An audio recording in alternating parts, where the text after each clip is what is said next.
So the Esplanade was meant to be a microphone. Really? No, for real? Yeah, for real. What? And Ion is a disco ball. Let's not forget that. Okay, anyway. Yeah, continue. Oh, I need to process that. It's a microphone. Yeah. Is it really that difficult to be successful in Singapore? This is your daily catch-up. Of course not. Look at us.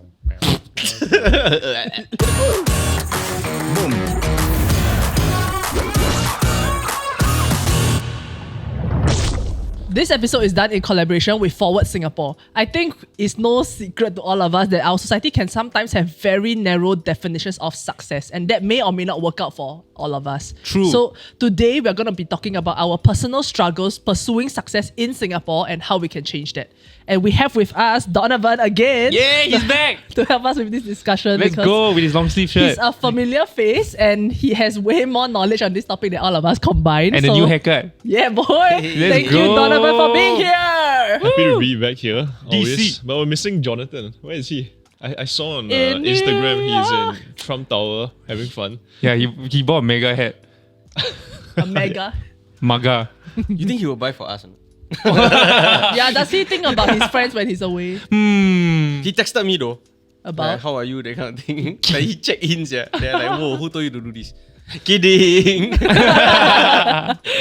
So just like how John and us are in two different places. This Reddit thread asks, does anyone feel like there are two Singapores? One for the wealthy privileged class and one for ordinary folks. So this was up on like Ask Singapore about 2 months ago. And he's talking about how from young we are kind of told that if we work hard in school, get good grades, land a good job, right?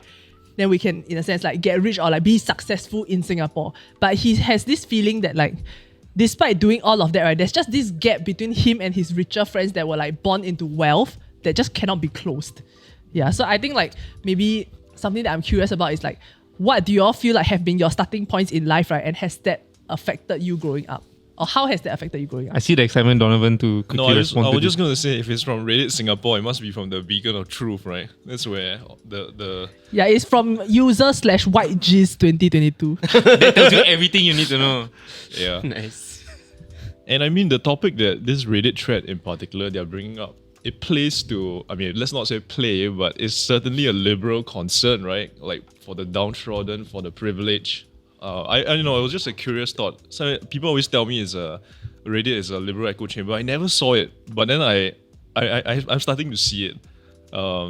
Yeah, But I guess it depends because like if you click on certain topics and the topics is clearly a bait for that kind of liberal conversations, then I think it's going to attract that crowd.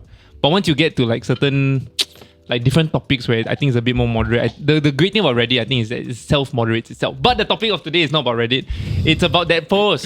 Do you believe that there's two Singapores? Based on your personal starting points in life. Wow, I don't know. Like from what I've seen so far, right?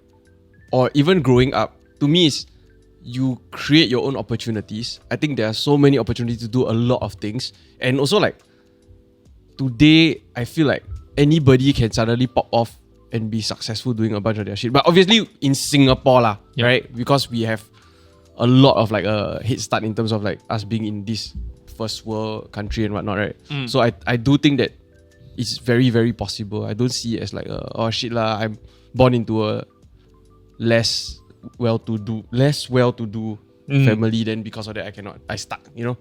My standard response is it depends, but also because like if you watch Crazy Rich Asians, it's actually not that far-fetched that these 1% do exist. And like having been to international school, I have like grazed amongst social circles that actually are part of that kind of wealth.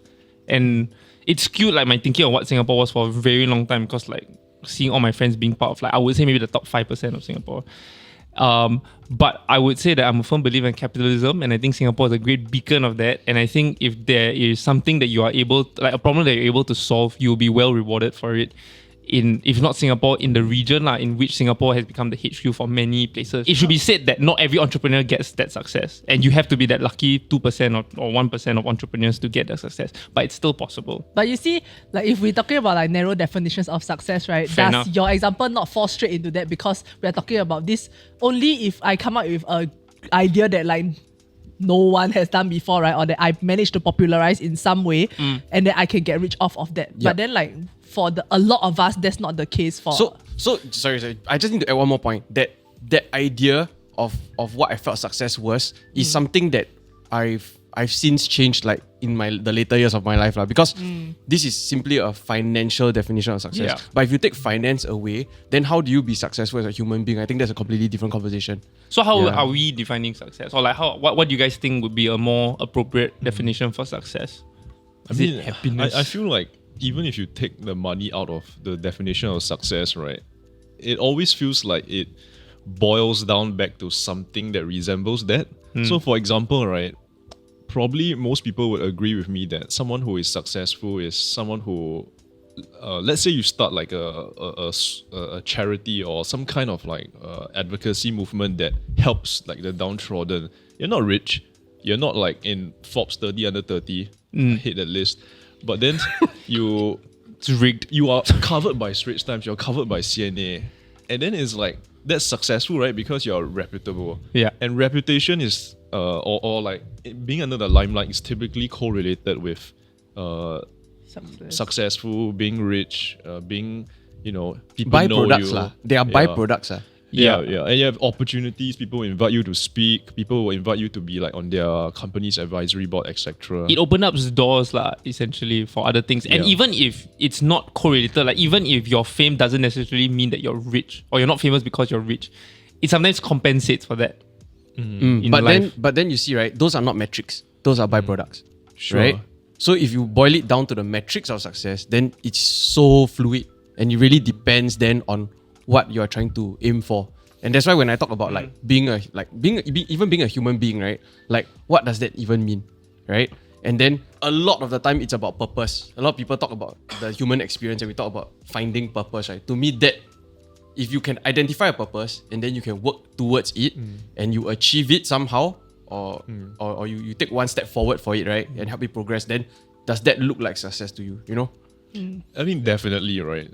Like what we consider successful depends on what your purpose is, right? If my goal in life is to forward as many paper aeroplanes as possible, I can forward 1 billion paper aeroplanes, but people will probably think like I'm some kind of like wacko, right? But who else has forwarded 1 billion aeroplanes, right? I'm considered super successful in my own terms of what I want to do, right? That's then Mr. Beast, yeah. But at the end of the day, it is recognition, right? Because you do want to be recognized for that. Hopefully, you do want to get some kind of world record. Exactly, right. So like coming back to the question of like what is success, it's not about what other people perceive you to be or not be. It's whether it aligns with what your own goals are, right? Whether your goals are something completely mundane, stupid, possibly even like racist or like harmful to people, right?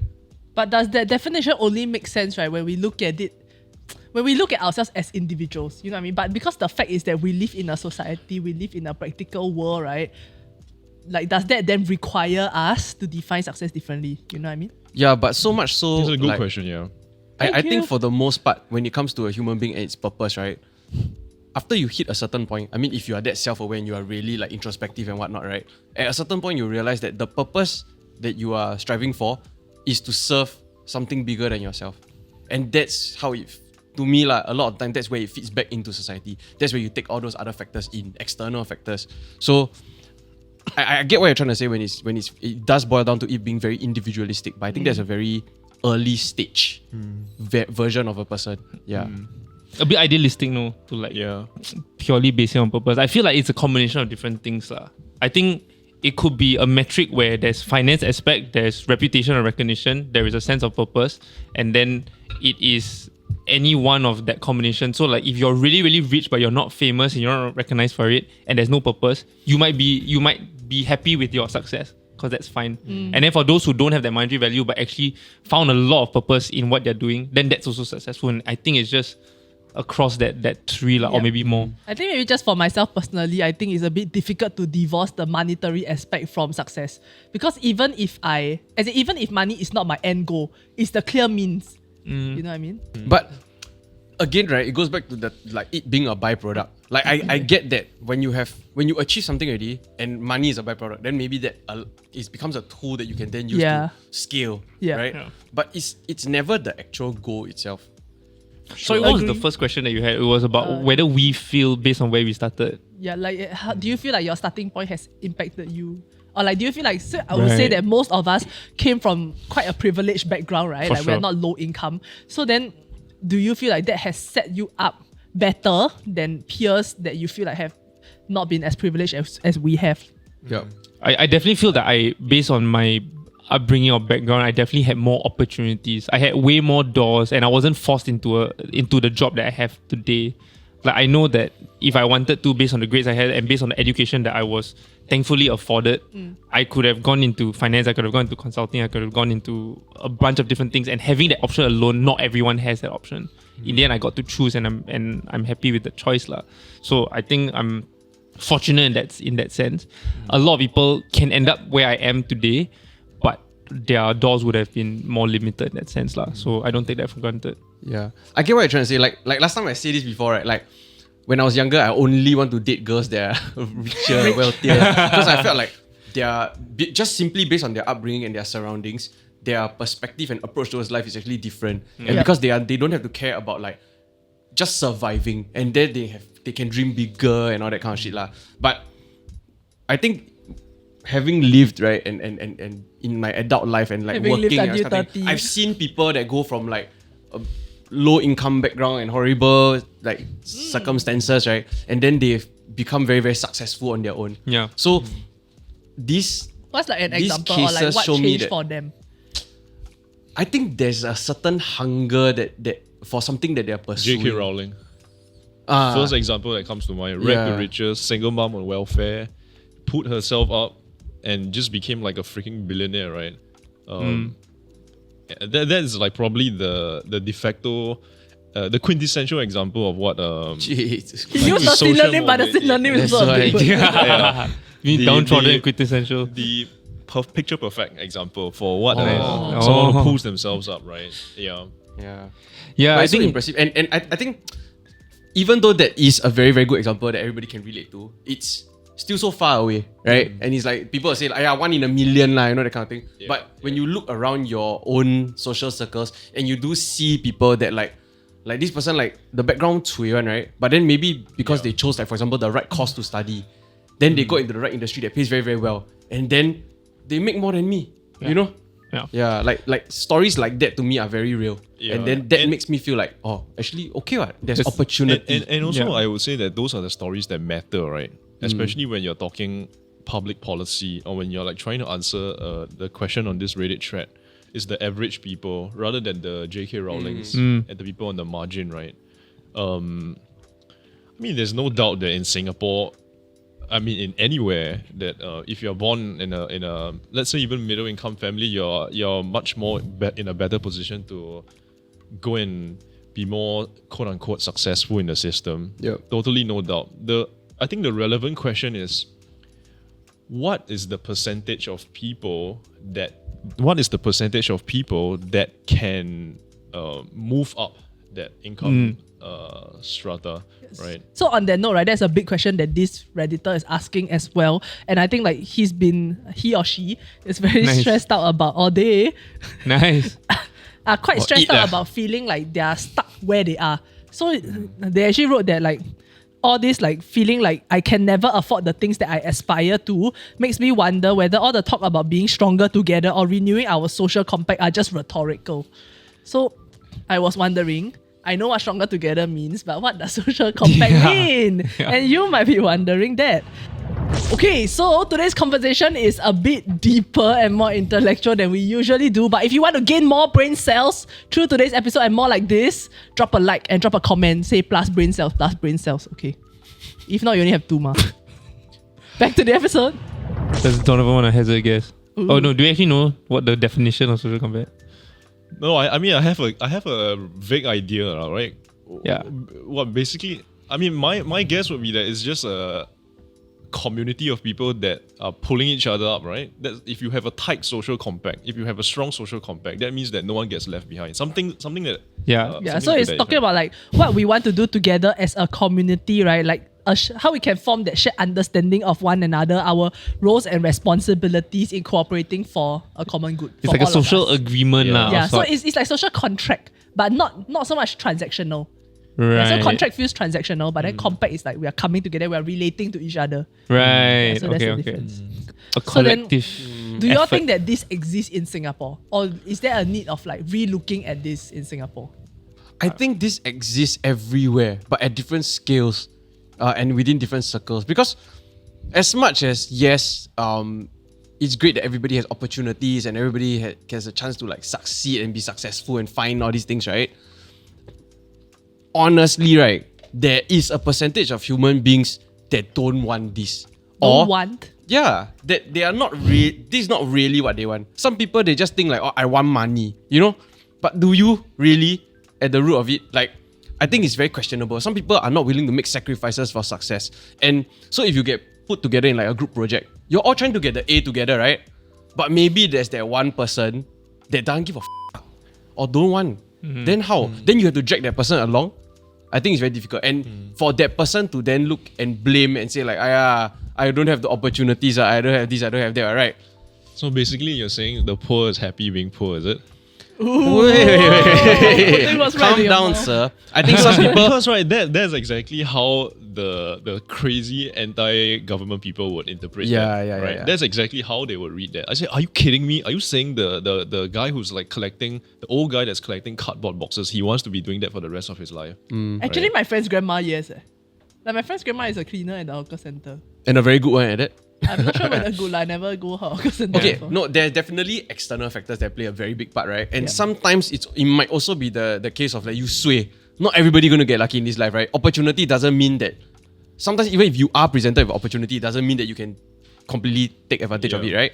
And on the other end of the spectrum is also that there are maybe years of other events and life choices that affect your path later on, So as uncomfortable as that is and sad that as that is, it's not, life is not fair. Yeah. But given that, right, I still think that there is this approach that people can take if they truly wanted to reduce the amount of external factors that impact their life choices and the things that they want to pursue. But that comes at a very heavy cost, a lot of sacrifice. Yeah, I think it's about having that pathway available for them, right? If you're happy where you are, you don't want to like be rich, be like slog like 9 to 5, well probably more than 9 to 5, 9 to 9 or something. If you don't want to do that, fine. But if you want to, that path is available to you, right? And I think that's is that so-called that scope of entry, right? Is that available or not to the average person or the people who are saying like, oh, I feel like I'm stuck in Singapore, I can't do anything else that I want to do. I think the problem also is that there are things that they may be good at that just wouldn't compensate or like compensate them in the way that another pathway would. Precisely, exactly, right. And so there's an argument against the market. That's not so much an argument against the system as such, the government, right? The invisible hand of the market. And that's just an argument against what people are value and are willing to pay for, right? Like going back like to the paper aeroplanes example, I want to fold it, I want to make a living doing it. No one's but gonna who's pay you gonna to me watch for it. that? Yeah. Right? I have to actually do something that people are willing to pay me for. Yeah, but I think if we take this to like, say, for example, people are willing to pay to watch English football, but no one's willing to pay to watch local football, or not enough people, right? And so then the compensation is so skewed.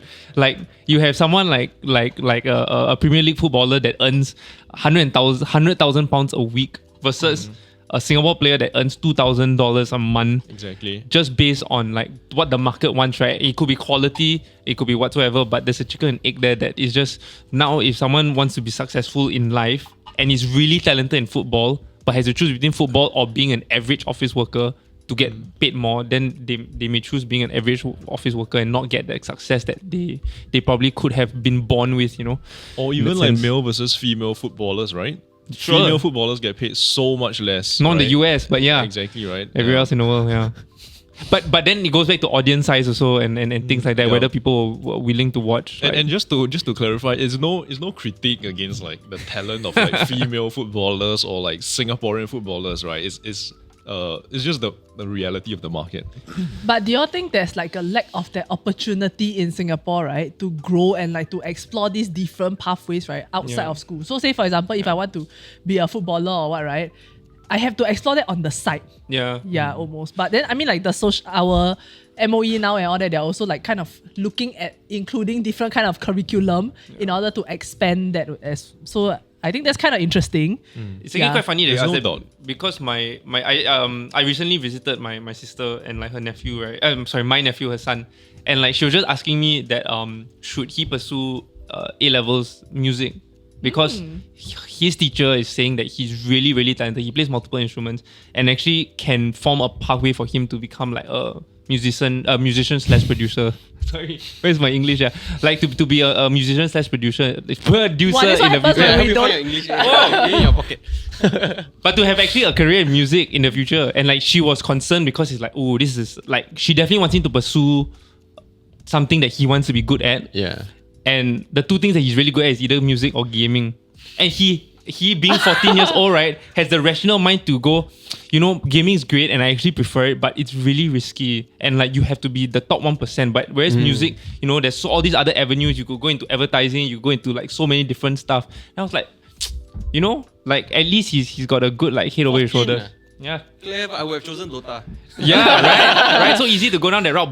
But like the fact that this was such a novel story to me, right, just goes to show how we haven't quite opened up yet. It'd be quite great that more kids are exploring the arts, for example, or sports as like a viable career. I think like even when I was in school, right, like the option of doing A-level music was mind-blowing to me. Because I grew, I mean like people know that I have a tiger mom, right? So then like even so that was A-level music? yeah. What the hell is that? I had no idea that was a thing. Yeah. So you take music as one of your examinable. So instead of taking bio, I'm being examined on music. Only? Like No, so no, no, music like one of your theory, then like subjects. playing, Oh. Yeah. yeah, as one subject. So there's theory and practical. So easy. No, it's quite It- difficult. Oh, it's like them high level one. You have As in- to compose and then you have to You like have to learn score how to and be a then you have to So like, easy. No, really? No, A-level. Has this been available all along? Since from my time have lah. So it was mind blowing because everything you knew up to that point was that Like this was if just you not do the this, you're not- acceptable thing to my family. this is a hobby. Yeah, it's a hobby. But it's not just your family, right? It's your school, also your friends. My friends were Like wow. if you told your friends, "Hey, I'm gonna take music. I'm gonna take my examination in music," wouldn't they look at you like, "What the f wrong?" Yeah, They like won't you look at really what's think wrong, you they can won't- be the next Taylor Swift, man? No, they will You look know? at me like that's so cool, like that's so fun, and like it's something Yeah, that they yeah. almost wish that they could do also. Yeah, but you'll be cool and But unpaid. that's so cool. But something I that's would your never narrow do. definition of Actually, success. in fact, so I did IB, right? And like my IB cohort had maybe like 300 or 400 people. I did IB music, 6 people in my class. Out of the 400, everyone they all, because you, instead of an art subject, you could either do drama or music, you could take a second science. Right. Everyone took a second science. And where are they now? Doctors. They're all very successful doctors. Okay, you can't be a doctor, take music. I think they all go US, like all go like, wow. Yeah, but it's in just the fact that like even being able to explore this was like kind of mind blowing to me. Yeah. Then, so for myself also, right, when I told my mom, right, I wanted to go and do media. So then like, so at first I told her I want to do communicate. I was in uni. Then I said I want to study communications. Then she She don't understand. lot of- Your communication failed. ironing her A lot clothes. of good that Then did she me. say 什么来的? Then she like what is that? Like then I like how do I explain in Chinese what communications is? Then like Channel A. yeah, then I say it's like do TV, like do advertising, that kind. Then she like You need why a must degree to do do this that. kind? Like, you know, this her ironing her clothes. So then she like, why must do this kind? Like, why can't you just go to a normal school like people would go to lah? Then Yeah. They seem to have a degree for everything now. yeah. So then I'm like wondering, right? Like, at what point, right, did non-traditional pathways stop being viewed as like a death sentence? In like- Singapore, when it made sense, when it made economic sense, right? No, so like, I think, like, you know, back to the point about like the entryways, right? Having the entryway, like if people don't want to do it, fine. But if they want to, they should have like a scope and a path available for them. At least, right? For all the criticism against the education system here, at least the Singapore government gives you that pathway. Yeah. Right? They give you those classes. Can you imagine like a country that says, you know what, you're only going to do STEM, right? You want to do arts or what? Off. And that would be like way worse, right? Way worse. At least Tell me why our would school say that education to me? system has them. But I think the correct critique of the education system in Singapore, right, is that the government privileges the so-called practical fields, the STEM fields, right? Lee Kuan Yew said so many times that like we don't want like the philosophers, the sociologists, the artists. We want the engineers, the scientists. Up until the point in somewhere like in the mid 2000s When the Sam Willows came about. no when they Then when he they loved born, Glass House. Then he when need to. they realized that the arts actually can bring in revenue to the country. Yeah. Then they started, oh, you know what? Now we need to change our path. Now we need to build the what's that freaking building? Esplanade. Yeah, the Esplanade. Yeah. Now we need to build that, right? Now we need to pump like tax dollars into all that, right? You know that the Esplanade was meant to be a microphone? Really? And then No, being for a real, for real? durian. Yeah, for real. What? And Ion is a disco ball. Let's not forget that. Okay, anyway. Yeah, continue. Oh, I need to process that. It's a microphone. Yeah. How is it a microphone? It can lah. If you look far away from space, maybe. And you squint a bit then. Yeah. Yeah. But you see, but anyway, the point is that like only when it started making like sense to like when the government can profit from it, when the country can profit from it, right? Then let's open up those pathways. But that's a great thing, right? That's a form of reassurance or like reinforcement that like actually it is a viable career. But question, right? So I don't think, okay, I'm not sure whether this classifies as the government having almost like backward like sentiment, right? But it is the fact that during that time period where Lee Kuan Yew was like making these speeches and all that, right? That was what we needed. But now that like we have shifted, we have developed, we have grown, right? Like up the hierarchy, Maslow's hierarchy of needs and all that. Then now we are also able to be promoting this alternative pathway. But back then it was a necessity. Yeah, it needed to make sense at the stage of development that Singapore is Yeah. at. I mean, it's a very good point. And you know, these kinds of like counterfactuals, right? You can speculate with it to the end, right? I mean, you could point to a country like, for example, South Korea that has never pursued that heavily. What's that? South Point Korea. is it? Point to the country. Oh, So they're somewhere northeast. you could say that like South Korea, right, has never ever pursued that kind of aggressive path which privileges STEM fields. But yet, look where they are, Blackpink. and BTS. They are right? one of the most successful culture exporters. Exactly, and the government, and you could say that like yes, maybe we needed to do the STEM thing that Lee Kuan Yew did back in the 90s and 80s. But then, what if we didn't do that and Singapore was something close to South Korea or Hong Kong, right? In our arts industries. And you know, recently I read. I'm sidetracking a little bit. Recently I read about like the BTS band having to all go and do their national service. Yeah, 2 years, 18 months. Like How they could differ? that was crazy. They already did, I think. Big Bang had to do it also. And All they of them came have to go. It's consignment, no? Yeah. Is it in No, South but Korea? apparently, even though they're in the army, they can perform lah. Yeah. Like they're not Really? gonna do the chong sua thing, then kena the face one rabak one, or you know. I mean, they're going to do Protect slightly the more NS. things in NS. Yeah, but maybe lah. Trevor Noah was saying like which enemy country would dare to kill BTS? Yeah, It's like, their own country would probably be fans That of their is music. true. There is the army. The BTS army. But No, but so yeah, if say Singapore went that route, right, and then we have like what S-pop, like we have X-Factor. S-pop, it's a what do you mean? possibility. Okay, it probably won't be as big as South Korea because we are a small country, but it might pave the way for. I mean, it might achieve some moderate success, right? Ah. I think And- there and is also- a local example though in, This is like- in Joseph Schooling, like paving that way. Right. Well, I mean, wasn't Joseph Schooling? Didn't he go to like the US to train? Yes. He had and to, all, right? yeah. He had to, yeah. But the Yeah. amount of people that signed up for swimming classes after he won, Really, man? Oh, you mean like Schooling paving the success for future? Oh, okay, Yeah, I see, yeah, I see. yeah. Right. Trailblazer lah for like people Yeah. to join that Yeah. field.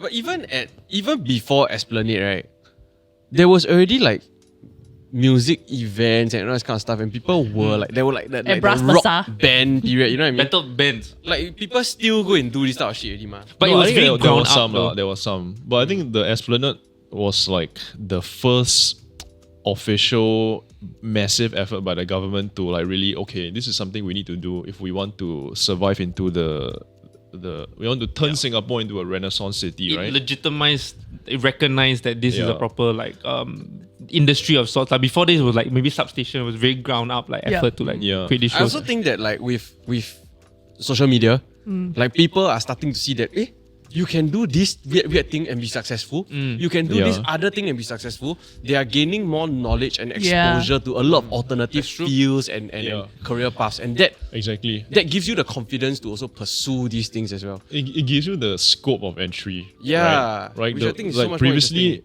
you would never be able to monetize that, right? And now you can. Now you can post like, I don't know, TikTok videos. I mean, this show would never be possible without social media, right? Can you imagine? Can you guys imagine like going to MediaCorp and saying, "Hey, we want to start a new show.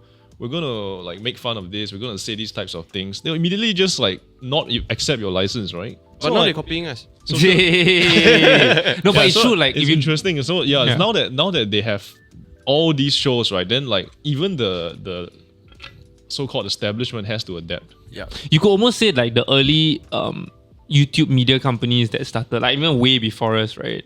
They really paved the way to monetize YouTube and make it a legitimate business for all of us at the end of the day also. But I think when we think about, I mean, on the topic of like equal opportunity, right?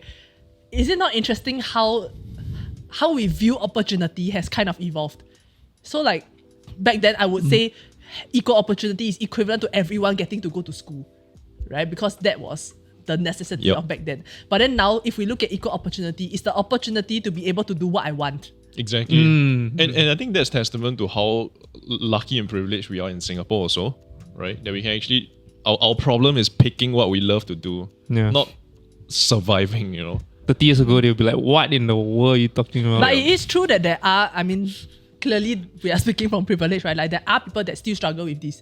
They don't have that luxury of choice, right? But then my question is that, why is it up to me to then be in some form or way, right, trying to provide this equal opportunity or set them up, or like, say for example, if like Dan starts a company, that kind of thing, then for his company to not be discriminatory in their hiring, right, when it comes to educational background, that is Dan doing his part, right? But do I need to be like, is it my responsibility? When you say my, you mean what? The government? No, individuals. Individual responsibility. Yeah. Okay. This one Don will answer. But right, in my head, what I'm picturing is that if an individual is successful and they start to build something of their own, which is highly likely, right?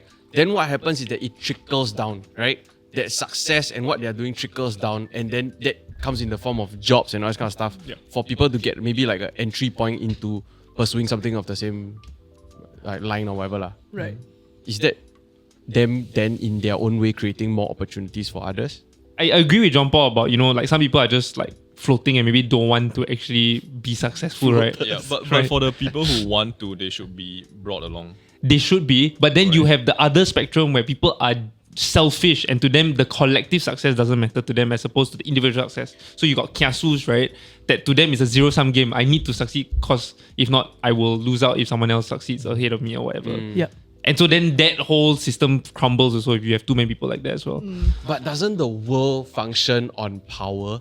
That means like every human being in some way or another is in pursuit of power. Ma. So you cannot go against that. But what you can do is leverage on it, right? Channel that energy. Yeah, that's why like to me, if somebody is pursuing a certain amount of success and they have that power to do these things, like the person who go and push for the Esplanade and this kind of thing, right? Then that in itself is how it trickles down into then the musicians, the independent artists that can then start to do all these things. And But my question is, right, is that a trickle down or is that a ground up? You know what I mean? Like, does this like that group of like musicians that say at Substation or whatever, they've come together, like constantly push for these events, right? Versus like someone at the top that like suddenly have like realizing that, okay, we can move in this way. Yeah. I don't think it has to be that somebody already at the top makes that decision. It could be that through your own efforts, because you have this vision, you pursue it to get to the point where you can push this. What I mean by trickle down is not on a hierarchy in terms of like the how do I put it? Like a class order kind of situation or social order, but more of that one pursuit, the impact it has trickles down the different levels. Yeah. So like when you're talking about power, it just refers to influence. Yeah, I guess. Yeah. If you're talking about what it takes for the government to impose some kind of top-down, let's do the arts kind of plan, right? Policy plans, right? I would say that yes, it does really depend to a large part on like the grassroots existing movement, right? So the example you can use is, can you imagine trying to impose Catholic values in an Islamic country, it would never ever happen, right? Because the institutions on the ground, right, they are not they're not just not accepting, but they are like hostile to the values. And same way with the arts, right? How can the government suddenly step in and say, "Oh, we want to do we want to turn Singapore into an artistic city," when there has never been an appreciation for the arts, when there has always been this rhetoric, right, that arts is for like the losers, the impractical people, the dreamers. So Hey, don't share your own personal opinions about us. I write for a living, right? So I'm like more or less also like in the same bucket as you guys. A romantic. Yeah. And like as writers, right, it's extremely hard to get paid to do it as well, right? You have to be paid peanuts. Like only like the top guys are at like the New York Times or like the big newspapers, right? Sumiko Tan write lifestyle stuff at Straits Times. And he has right? lunch with famous people. Yeah, exactly, right. And the thing is, Someone is attacked every single time Don's answering a question. So Forbes, so far. So we cool. yeah. So the I guess the point that I'm trying to make is that it's good that the government is opening up like alternative pathways now, but let's recognize also that you have put a lot of obstacles for the people who now you're trying to prop up for a long time. Interesting. But right? maybe it's in recognizing those obstacles that it's trying to, at least the U-turns are happening instead of... definitely. And I applaud them for that. I credit them for that, right?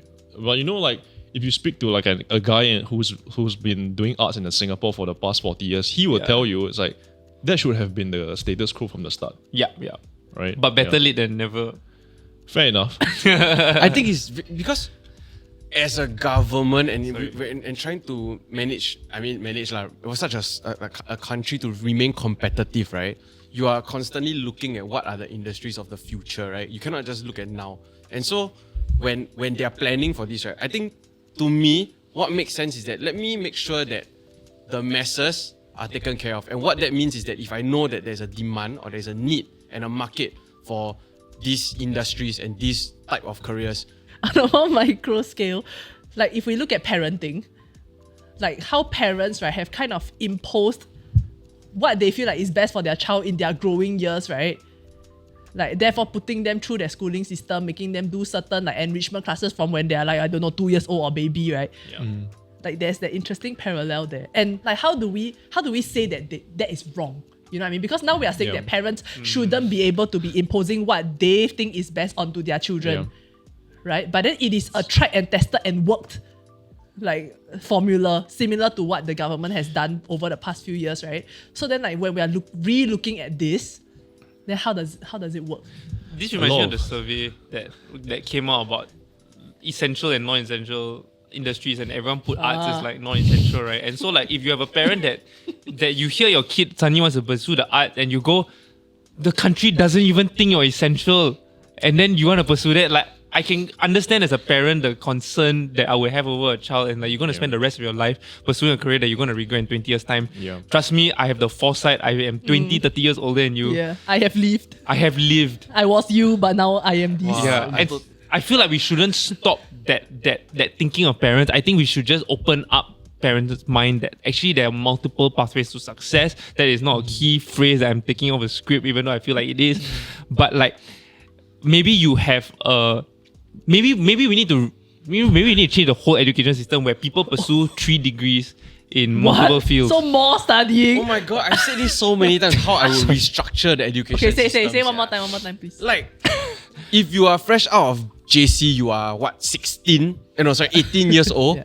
You don't know jack shit about life, right? Exactly. How are you Yeah, yeah. supposed to decide what you want to do? And then you go and commit like tens of thousands of dollars to do a degree and give away another 4 years of your fucking life. Yeah. And then you realize you're not interested in this thing. Yeah. Or you enter the industry, you don't know what the hell you're trying to do. Yeah, it's kind of crazy when you think about it that way. Yeah. It's like signing a bond for something that you don't know what you're going to study Exactly. for. Yeah, it's like marrying someone you only met for 2 years. Even people choose poly courses, they don't know what the hell they're looking for, Yeah. So in my head, right, if I were to restructure, is that we will have to do at least a year where you cycle through semesters of like, for example, industry internships. You must do 3, and then right, they must be of 3 different fields. 3 different industries. So you at least get to dabble a bit and kind of get a better sensing of what these industries have to offer or what it's like. Then after that, right, then you go and choose some course that you want to go and do. You know what I mean? But you see, even that Singapore has turned into a problem because, when we talk about that, right, not knowing what we want to do, what's the solution? Internships, right? Yeah. But then now that internships have become, how to say, we've put such an emphasis on it, right? Yes, correct, we shift towards putting importance on internships, but now it becomes, if you don't have that, then even if you have a degree, that's not enough. But I think the idea is more about lifelong learning, where you create a culture that doesn't shun upon it's okay to change careers. Maybe 2 years I try this, I pursue a full-time job because that's my degree, right? But actually, you know what? I want to keep learning to do something else, and it's okay to switch jobs every once in a while. I feel like we should make that a thing. I think the role of the education system is like what John described, right? Is you're supposed to not try and lock people into one path. You're supposed to keep it broad.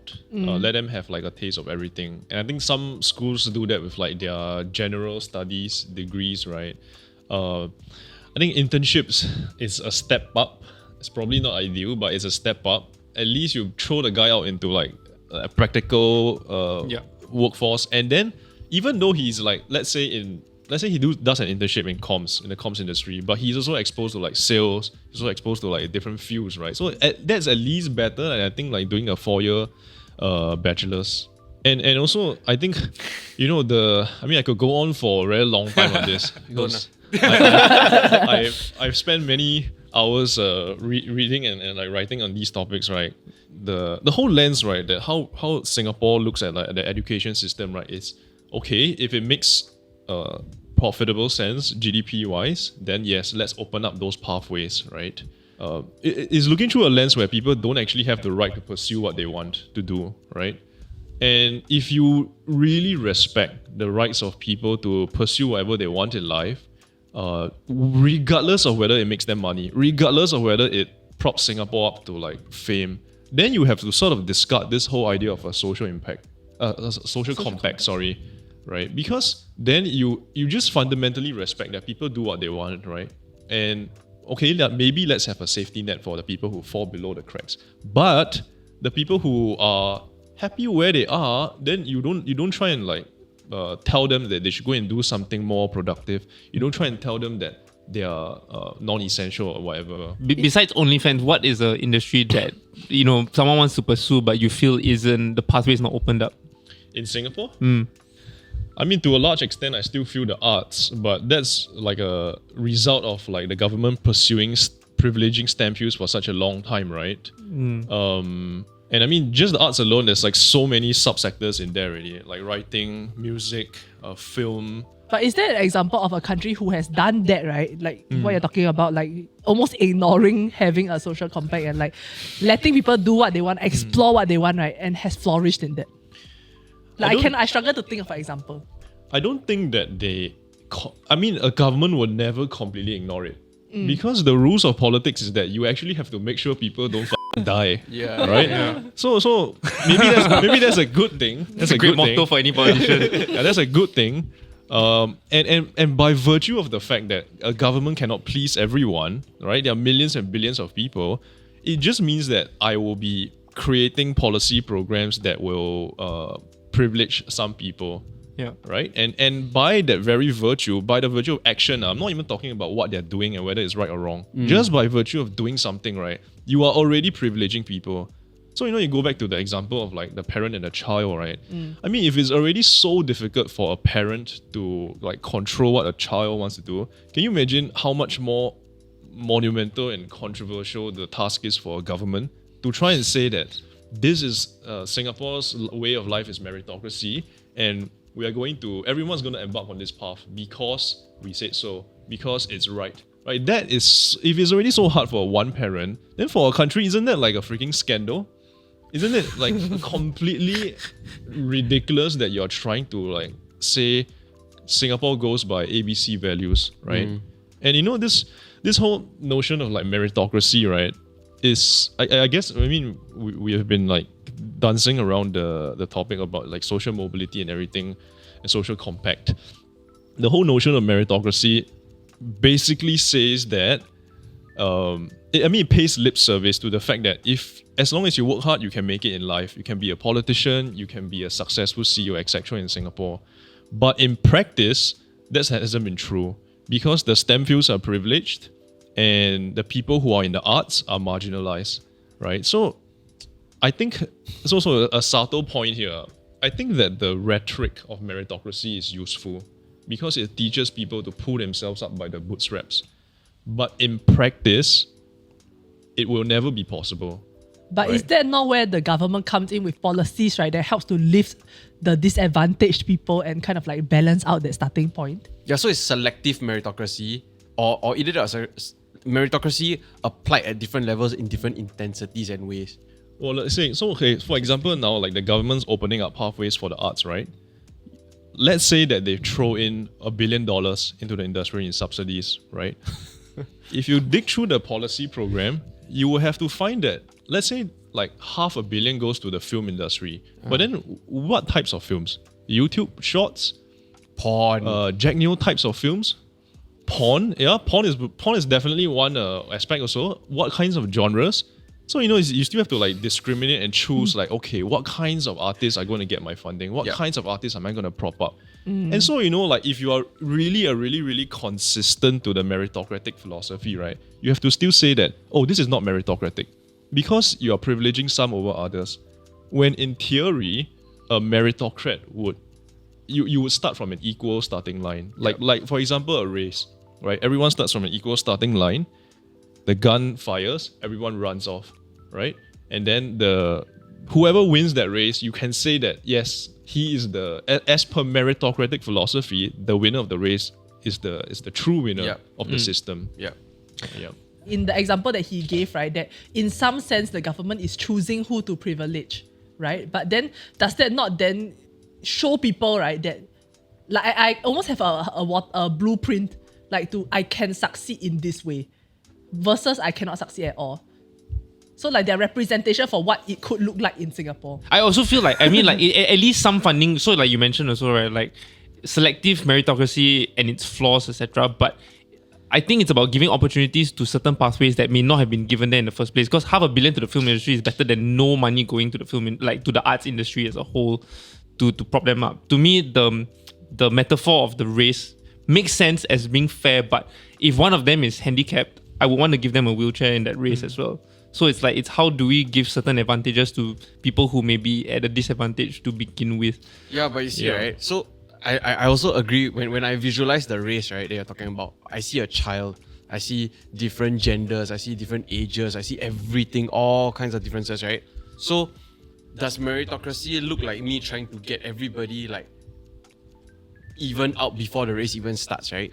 So if it's a child, I add like wheels on the shoe. If it's a handicapped person, I give them a wheelchair. If somebody like the athlete, maybe I don't have to provide them sports shoes, but I provide the other person's sports shoes. You know what I mean? Like, but you see, that's a very backward way of talking about equal starting point or equal opportunity. So like this is something that I've mentioned just now, right? What you are mentioning is kind of that in the past, equal opportunities, everybody gets to study.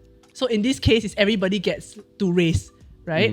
But then no, so that is already done, right? Everybody already gets to race. No, but what if I don't even want to race? Yeah, maybe you want to swim. I mean? Yeah. No, I think what John is saying there is that even if you start at the same starting line, you are not really starting at the same starting line, right? Because everyone has different social backgrounds. They were raised by different families of wealth. And yes, the race analogy is not perfect as well. Yeah. But I think it's a good analogy to illustrate, right? That this whole approach of like meritocracy, right, is it will never be able to please everyone or even close to everyone. Yeah. And basically I'm going to like shield my book now, but then basically what I argue in my book. You expected it, don't you? Basically what I argue is it's my third time here, so I think I've earned some right to shield it. No, but it's just I've been building up to this moment. But no, basically it's just an argument, right? So basically what I think, right, and my co-author, right, we wrote the book together. What we think is that the whole lens of thinking through meritocracy, right, is useless, right? What you should really be thinking through a lens of is social mobility. Because, right, no matter what philosophy or political philosophies you say you want to use, it all boils down to the fact is, are the least privileged in society, are they moving up? Are they getting richer? Are they leading better lives? And that, I think, is the true and more accurate standard to measure progress or even measure like government policies. Buy my book, it's all there. And honestly, right, on the social mobility point, right, okay, I'm not an expert on this, caveat first, but I think that there is strong evidence that there is social mobility in Singapore. And the way they sort of like try to measure that is, I mean, there are multiple ways, right? One way is some of these researchers, what they do is that they take father and son pairs, they take like tens of thousands of them, and then they look at their income levels in different decades. And so if the son is making more money, inflation adjusted, than the dad 20 years ago, 10 years ago, then you can say that there is some social mobility. Right, but if they're stagnant, then the system is not working. There's no social mobility. And the studies that have done this, they do find that the sons are getting richer over time. On average, right? Of course, there's always outliers. Like people in the YouTube comments always like to go to the outliers. But on average, there is social mobility. Another way you can look at it is you just take a very simple look at like the bottom 20% household income in Singapore, right? And then you look at them through different decades. And you do also find that the income levels are increasing. So assuming, right, that the poor people in that bottom 20% group is also the same in the bottom 20% group 30 years later, they are still getting richer. The lower trade workers are actually better off than they were 20 years ago. Exactly. So a variety of studies have confirmed that, or at least lead to that conclusion. But like the perfect study, right, would be to really track like people, the same person, right, over 5 decades. To my knowledge, there has never been a study done like that in Singapore. If you do that now, you have a great book in 50 years' time. But 50 years later, he might not be alive. When I was young in school, I remember, so like in I think grade 8, Sec 2, international school, we all had to like, we all had a cardboard, and then it says that when I grow up, I want to be, and then everyone wrote like doctor, accountant, whatever, right? And I wrote like musician or rock star. I can't remember what it was. Rockstar is kind of subjective because you can be a musician and just not make it, right? So I think it was musician. And then I have that photo, and I remember that I really wanted to pursue a career in arts, no matter what. And so like I was quite set on like going to not even like maybe going to art school or like just like going to pursue that. But then somewhere along the lines, I just decided, hey, you know what? This is a crazy pursuit. What am I doing? It's so risky. It's so and You so talk yourself, yeah. And in the end, I took a degree in finance. And it's like the most like boring, like who wants to be an accountant, that kind of thing. And then after I did my degree, I went 360 again and went, look, I'm not going to pursue a degree in finance, a career in finance. 180, 360 is on the same spot. I did a full 180, cut whatever he said out to make it look good. And so I decided, I'm going to go into like media and advertising because like that is my compromise, right? That is the balance between business and musician and finance is media advertising. It's exactly that. Like, so it's not 180, like it's like a 90 degrees. Yes, yeah, you 90 degree, after you 90 again the other way. Yeah, fair enough. It's like you have to draw a line that's equidistant from the two lines. Isosceles triangle. Yeah. But like I don't think I didn't have to make any sacrifices. Like, let's be honest. Like, to be honest, I mean, there is one. I sacrificed what I thought was maybe my dream when I was like Sec 2. But who knows, I could have regretted that path as well. I have a very similar story from when I was way younger. So I went to a private kindergarten. Ooh, and then like look at you. my mom always says, like she always throws this on me. I spent 12K a year for you to go to kindergarten. But yeah, anyway, so then they had like this photo taking session, right, when you're in K2, where like you can dress up as whatever you aspire to be. And then so majority of people go and dress up as like the lawyer, the doctor, and all that. Wait, in kindergarten? Yeah.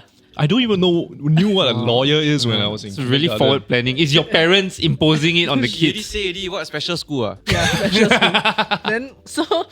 Then I told the teacher I want to be a taxi driver.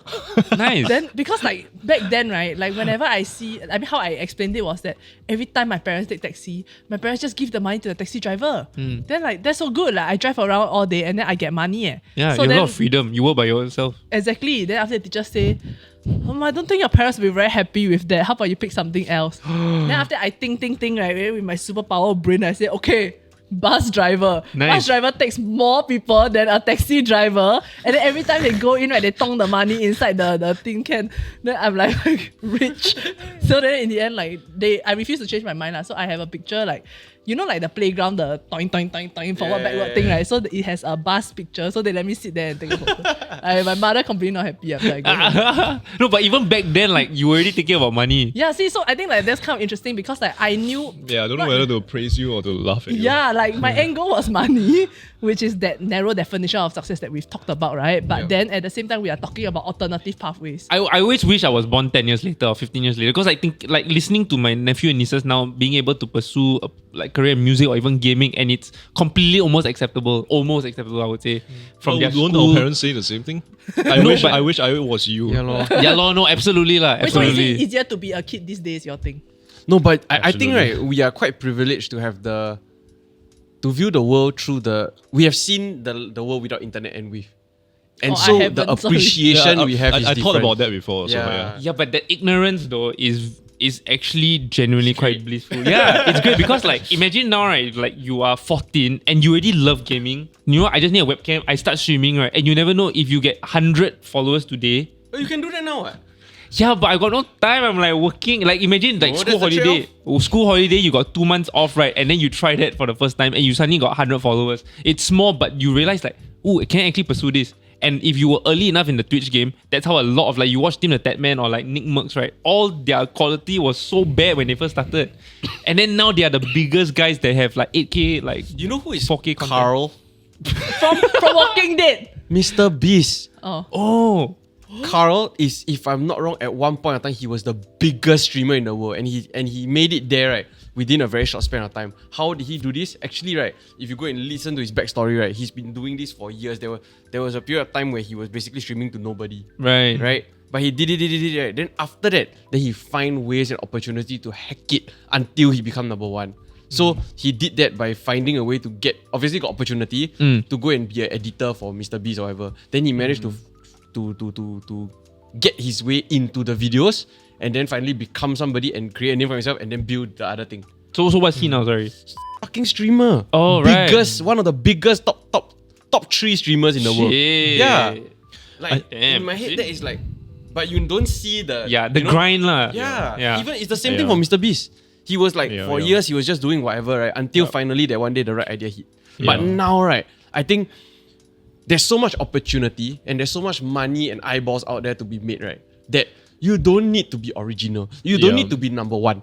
You can just copy somebody else Yeah. and be number 50,000 person who do this, right? And still make a fucking living. Oh, but I think the story you told about like the YouTuber, right? Before he made it, he was like just grinding, and you really have no one to, no recognition, no one knows, right?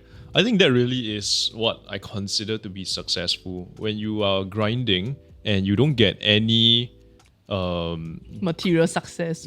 success, or even like gratitude, or even like what's the word I'm looking for? Recognition. No, like Results. just like no one appreciates you lah, but yet you keep doing it. Recognition. Yeah, recognition. Yeah, but recognition is like fame, right? Global stage fame. No, it's not. But like, I think that really is like the definition of success for me. And doing it not because you are trying to like Impress someone. get eyeballs or get impress something. someone. You just keep doing it. But if you're not getting the result, which is You see, okay. So the question you're gonna ask is if he doesn't get rich after no, doing not it, rich. If I make a video that has 0 views, is that? But I really enjoyed it and I keep doing this for the rest of my life. Am I successful? I mean, surely I would call the person stupid at some point, or like he's untalented. But Yeah. I will still respect the work ethic. But like, because we Right? look at like say MKBHD, But there's right? clearly something wrong with his work ethic. because He there are is not there's improving. more to making videos than just the videos themselves. Yeah. And if you don't are unable to learn that, Yeah. then you're not successful. What? It's like you are a mathematician but you only know plus. Like, at the end of the day, is right. But the I'm happy doing 1 + 1. That's why that only can plus. but it's the time horizon, right? Because like we look at a lot of these successful YouTubers, like MKBHD or Dave Lee or like whoever you just mentioned, right? Like they probably spent 3 or 5 full years, right, where they had nobody and they kept pursuing it. And Exactly. you Have talk you- about the definition of like insanity, right? It's like keeping at something that doesn't like affect any change. Isn't that from Far Cry? Sure. Yeah. No, yeah. Look So at you, you know, gamer. have you guys gone back to see like MKHD videos? Yeah. It's like he looks like a complete scrub in there, right? So bad it was. And then, but then webcam. the question is then like, why did he keep doing it? YouTube wasn't even a thing, no revenue opportunities. Why he keep doing it? And I respect their work ethic. I mean, but of course there is an assumption that you keep doing it, but you must be doing it right also, right? Yeah, You can't be a completely untalented idiot, right? You keep Debatable at this point, though, in this day and age. I feel like the what you are saying, right, is two different things. One is success, one is passion. One is something that you're willing to suffer for, and that's fine. At least you found something that you're passionate about. But success is different because that is measured. But I think for him, like maybe personally, the definition and measures. Yeah. Yeah, I mean that's just reality, right? I think at some point, if you are really not being able to like monetize it, you should stop. And I did too. I worked in consulting. I worked in non-writing areas, right? But I still think that, you know, like even if you stop, you come to the point where, okay, I'm really not making it, I stop. You still have that with you. You still have that. You still can at least reflect and say that, you know what, I tried. I did this, right? Compared to the swarm of people out there who all say they want to do it and they have never actually busted their ass to try and do it, right? So you have that over them. And I think that to me, right, is extremely admirable. Yeah. And in fact, I find it even more admirable than the people who make it in some sense. Okay, yeah, fair enough. Yeah. Which goes back to what you mentioned about that definition Yeah. of success for you. Yeah. So then, like Yeah. in Singapore, right, or like as a society, what do you all think are like how can we do better in terms of like recognizing, right, or opening up these like alternative pathways for people? So I think something that I mean MOE has been doing Yeah, is removing banding, right? Like re-looking at ways that we grade people or like we say what is successful and what is not. So I think publications, Yeah. media coverage is something that's very helpful for Right. many people. Right. Like because it does pull eyeballs, it does bring attention, and what that also does is it helps you to connect with other opportunities.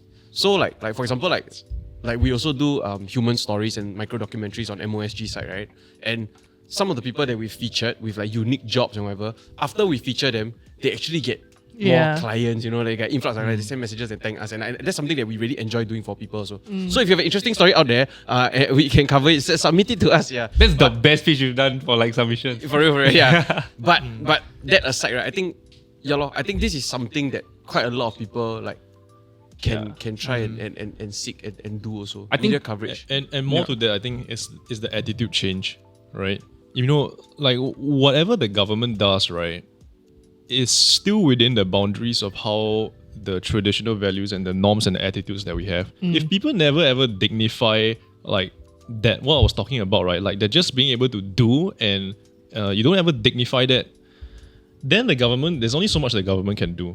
The government cannot, like what I said, right? You can't impose like Christian values onto an Islamic country. You need to do whatever the government does must already fit somewhat into the attitudes on the ground. Yeah. I think two things for me. One is that like I think you should show that support through your dollars. I think like if you really enjoy something, like say for example you really enjoy the art and you really like the play, for example, pay fair value for it. I think too many people in Singapore, not just Singaporeans but whoever live here, right, are too used to finding a good deal. And every time we hear that it's local, we always expect a local discount out of that. And if it's good and it's something that is a new industry or whatever, support it with your dollars. Like I think pay for it, don't expect like a good deal. I think the second thing is that there are other things you can do for free. Liking a photo is free, and you have a friend that is pursuing their own business or like career in something else, and they just need a like so that the algorithm will help them push it to other people. That like is free. You don't have a limited number of likes. Just it help. really is free. You can try. There's one here. You just click. So the subscribe button also it free doesn't also. cost anything. Yeah, your bank never charge. There is a join button which you can pay for, which is fine also, but you don't have to do that. But yeah, like there's so many things that you can do to like actually support. And again, like it's down to the market, right? Well, obviously, we don't want to influence the market too much because demand and supply helps it keep it sustainable. But there's also all these small little things that you can do to help lah. Yeah. Yeah. And I mean, it kind of goes back to what we're talking about also. Like, how willing are we to make some sort of a sacrifice, right? To be able to provide everyone that equal opportunity. That's what a social compact is, right? Yeah. Mhm. Okay, so once again, thank you to Forward Singapore for being our partners for this episode. We've talked about certain things in our society that we feel like needs to change and come up with some like solutions, hopefully, maybe, and like the role that we can play in helping others. These conversations that we've had, right, are conversations that Forward Singapore wants to start. Like to talk about like what are like our visions for a future Singapore and how we can work towards that together. So there'll be a link down below in the description, www.forwardsingapore.gov.sg. So you can join the conversation there. Thank you for watching. See you in the next episode. Like, share, subscribe. Bye-bye. And thank you, Donovan, for being here with us and really Don. sharing Happy to be here. Liking is free, remember? Buying his book is Yeah, it's like Kinokuniya. not your free. book free? Not free, but Support your dollars. local. The book will free your mind. Nice.